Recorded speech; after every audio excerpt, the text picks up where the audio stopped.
Loving God,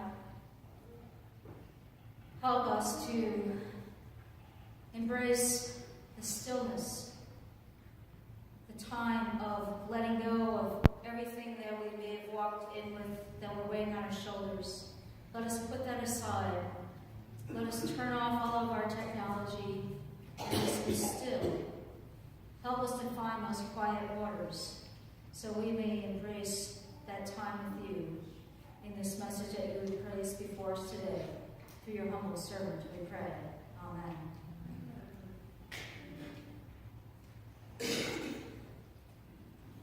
So how often, before I start that, let me just tell you a little bit about this. Some of you may or may not have been here last week. We are doing a new worship series entitled Busy. And instead of being busy, we're trying to let go of our anxiety, our worry.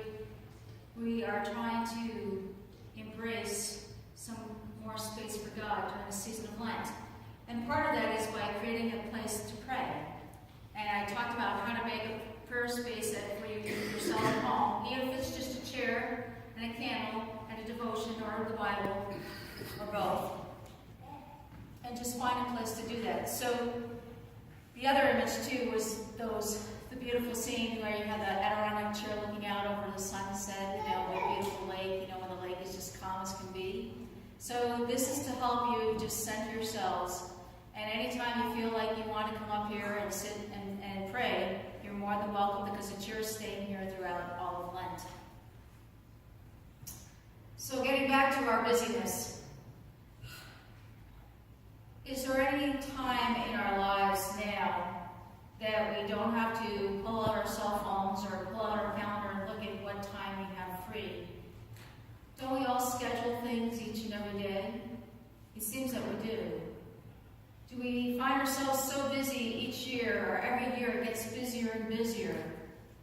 And it seems the time goes by more quickly all the time because we have one thing after another, and we just don't find that quiet time. We just don't relax and rest. And we see throughout the Bible that Jesus takes time to rest and pray. So this 23rd Psalm is one that is embraced by so many people. It's embraced by both Jews and Christians from all denominations. It is a time where we hear this song sometimes at funerals. We also sometimes hear it at weddings. We find it's a song that offers a lot of comfort to people, especially in times of grief and crisis. It may also be a sustaining poem for whatever reason when people are going through rough and very hectic times. So if we think about this song, we think about some of the different verses of it. And one of the things that it talks about is the Lord as being our shepherd. And we also know that there's the still waters, the quiet waters of repose. There's also the green pastures, the anointing our head with oil, a blessing that we receive. So much so that we are overfilled with that cup of blessing, with that oil anointing over our head as well. So it's a time for us to embrace a song, to embrace this song, as we are in the season of Lent where we want to make more space for God. I want to read the literal translation now of the 23rd Psalm, which comes directly from the Hebrew language. And this is what it says. The Lord is my shepherd, I lack nothing. He makes me lie down in green pastures. He leads me to water in places of repose. He renews my life. He guides me in right paths as befits his name. Though I walk through a valley of deepest darkness, I fear no harm, for you are with me. Your rod and your staff, they comfort me. You spread a table for me in full view of my enemies. You anoint my head with oil. My drink is abundant. Only goodness and steadfast love shall pursue me all the days of my life, and I shall dwell in the house of the Lord for many long years. A little bit different than how we've heard it before, but yet still so enriching and supporting And I love that phrase, the water in places of repose. What does that mean? Well, repose means the act of resting, or the state of being at rest. It's a freedom from worry, the hakuna matata of its day. It's also having peace of mind. And it's also embracing that calmness and tranquility in our life. So we know that we have obstacles. We know that we have obstructions in our lives. We know that there's a lot of things that drain us each and every day. May drain our energy. And there's also things that challenge us. And sometimes when we're alone, we can be overwhelmed by them. We can let that stress and anxiety just take over us, that we start to lose sight of things. Maybe we even freak out a little bit. Or we cry, we break down and cry. Or maybe we scream and shout, whatever it is that you need to release that anxiety. But the good news is that we aren't alone. We are not alone because there's one who's there to watch over us, to lead us to those still waters, and to give us the strength and protection that we need. That 23rd Psalm is great comfort to us, especially when we imagine those green pastures and those still waters. And even though it recalls those dark valleys and calls us into sometimes that not so easy practice of sitting down at the table with our enemies, it helps us know that that unhurried God is present with us, not only in our good times, but also in our difficult and challenging times. And God is inviting us to be radically present to each other also during those same time frames. So it's not just us alone. God is with us, and we can be there for one another too in that same way. Think about it. Have you been so busy, or have you ever resented a time when you didn't go and visit somebody or didn't make that phone call? And that's exactly what somebody else needed. Do you ever have a time of regret? Or do you have the time of thankfulness that you decided to stop and either visit somebody or make that phone call or text them and just say, hey, how are you doing? I'm here. What is it that you need?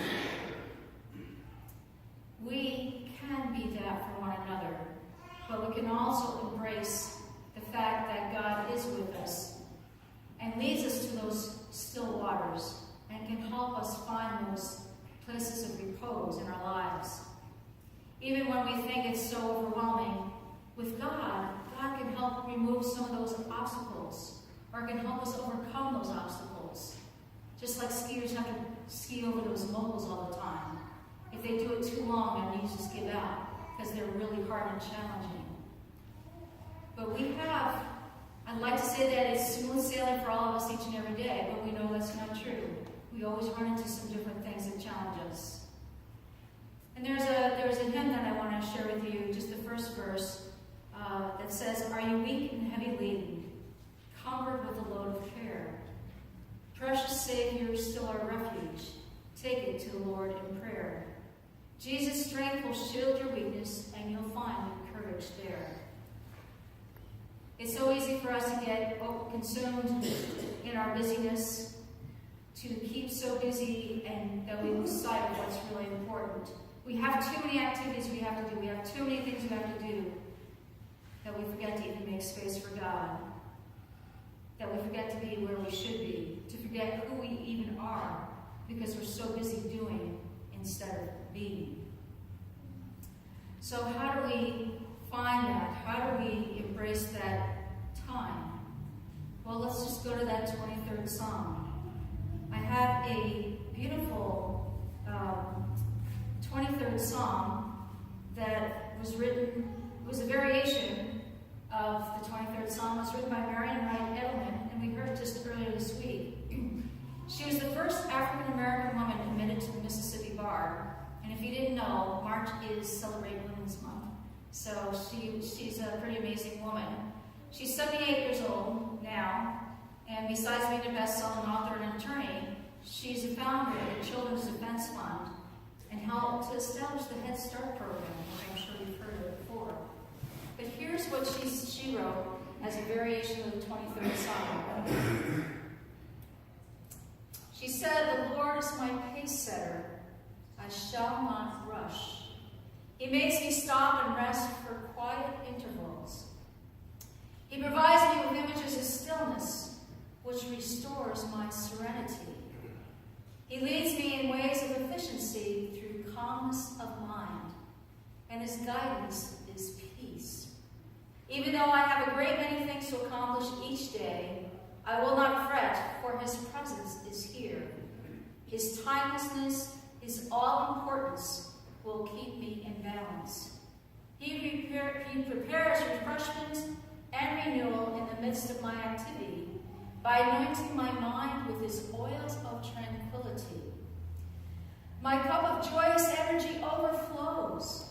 Surely harmony and effectiveness shall be the fruit of my hours, for I shall walk in the place of my Lord and dwell in his house forever. Isn't that so appropriate for what we've been talking about? She talks about having the Lord be her pace setter so she doesn't rush. How the Lord makes her stop and have some quiet intervals. Take time for prayer. Take time to just chill. Also, she says she gets images of stillness, which helps restore her serenity. And she also says that the Lord helps her through ways of efficiency because she has that calmness of mind. Instead of being so anxious about everything and all worried and stressed out, because she's calm, she can be more efficient with everything that she does. And she said his guidance is peace. That quiet stillness inside us, a peace inside us instead of all anxiety. And she says that even though she has all these things that she has to accomplish each and every day, she's not going to fret because she knows that Jesus is with her. The Lord is with her, guiding her steps. That timelessness, that all-importance of Jesus in her life helps keep her in balance. And then she says that the Lord has prepared refreshment for her and renewal in the midst of all her activity because her mind is anointed with those oils of tranquility. She senses that tranquility with that blessing of the oil in her mind. So her cup is overflowing with joyous energy. She is full of it because of embracing Jesus. So that harmony and effectiveness is the fruit of her hours. And so she will continue to walk with the Lord all the days of her life. Wouldn't that be nice if we took that and we embraced that ourselves each and every day? Jesus was the one who tried to teach the disciples how to do ministry, how to reach out with love and compassion to others. Jesus also took time to pray, but he also took Peter, James, and John up the hill, up the mountain, and they had this huge moment where Jesus was transfigured and he saw Elijah and Moses, and they were overcome with this incredible light and brightness. But then they also experienced and walked into a dark cloud, which they feared. But they realized that God was with them, and they didn't have to fear. So often we think that the light is something that blinds us. And yes, if we look in the sunlight, straight to the sun, we get blind with that, right? And when we have a lot of snow outside and the sun is shining, you get what's called snow blindness, right? We need to wear those sunglasses. But the light does something else. The light shines in the darkness, right? The light dispels darkness. But the light can also show us where we need to take that time for stillness. Shows us maybe our flaws, shows us perhaps those that need to be ministered to, because you can't stay up on the mountaintop forever. You have to walk back down. We have to live our lives.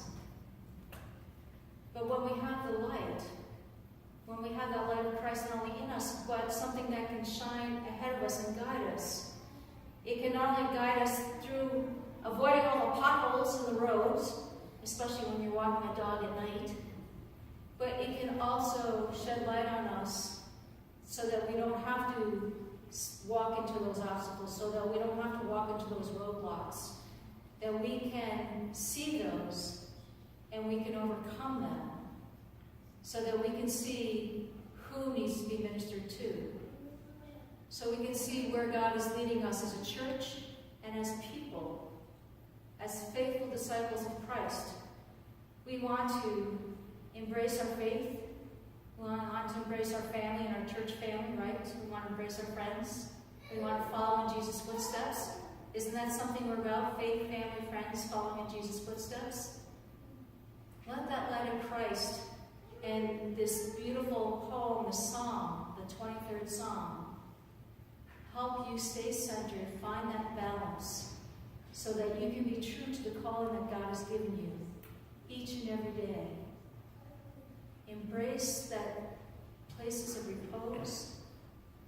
Embrace the fact that God is your shepherd, and be led by the one who loves you